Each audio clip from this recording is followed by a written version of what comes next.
Ito ang dapat nating abangan ngayong Lunes dito sa FPJ Batang Quiapo. Dito nga ay inutusan ni Don Facundo si Marcelo na makipagkita kay Mr. Villegas. Sa kabilang banda naman ay mapilit itong si Ramon na kung saan nga ay pilit niyang isinama ang impostor na tanggol na si David, at dito nga ay gustong malaman ni Ramon Montenegro kung si Don Facundo ba ang bagong supplier ni Mr. Villegas, kaya naman nag-abang sila sa pagdating ni Don Facundo. At sa pag-aabangan ni Ramon at Mr. Villegas na kung saan nga ay inaasahan nilang si Don Facundo ang dadating, pero laking gulat ni Ramon nang makita niya na si Marcelo ang dumating. Kaya dito nga dahil sa kanyang galit ay pinaulanan niya ito ng bala, pero dahil maraming ang mga tauhan itong si Marcelo ay agad din naman itong nanlaban kanila Ramon, at dito nga ay nahuli nila itong si David at nagmamakaawa ito na wag siyang patayin, ngunit gigil na gigil itong si Marcelo na paputukan itong si David.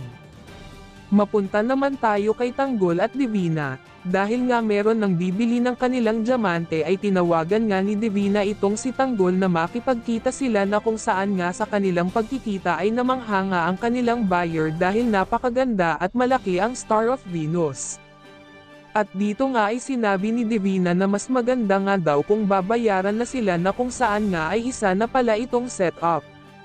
Walang kaalam-alam nga sila Tanggol at Divina na meron na palang paparating na mga pulis, at sa mga sandaling iyan ay nakahalata na nga itong si Tanggol at sinabi nga ni Divina na isang setup ang nangyayari sa kanila, na kung saan nga ay napilitan na nga silang bumunot ng baril.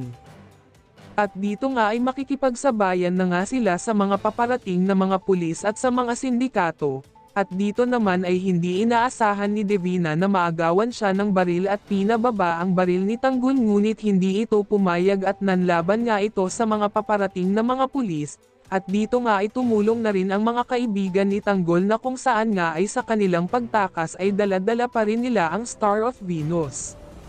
Mapunta naman tayo kanila Rigor at Santino, at dito nga ay pinanindigan ni Rigor ang kanyang pagiging matuwid na pulis, na kung saan nga ay kahit nagmamakaawa etong si Santino na wala siyang kasalanan ay pilit pa rin siyang ipinakulong ni Rigor, na kung saan nga ay pinasok ito sa selda para maging leksyon nga daw kay Santino at para na rin hindi matulad sa kanyang kuya na si Tanggol.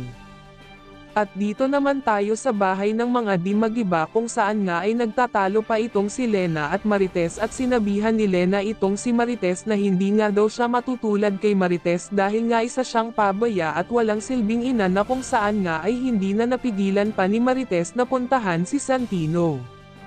At kahit nga lumuhod ito sa harapan ni Rigor ay hindi pa rin niya nakumbinsi si Rigor na palabasin ang kanyang anak, na kung saan nga ay sinabi ni Rigor na husgado na nga ang magpapasya kung makakalaya si Santino.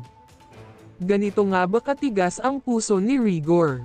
Handa nga ba siyang hayaan na makulong ang kanyang anak? Ano kaya ang magiging kahihinatnan ni David sa kamay nila Marcelo? Yan ang dapat nating abangan ngayong Lunes dito sa FPJ Batang Quiapo. Please like and subscribe our channel. Maraming salamat po.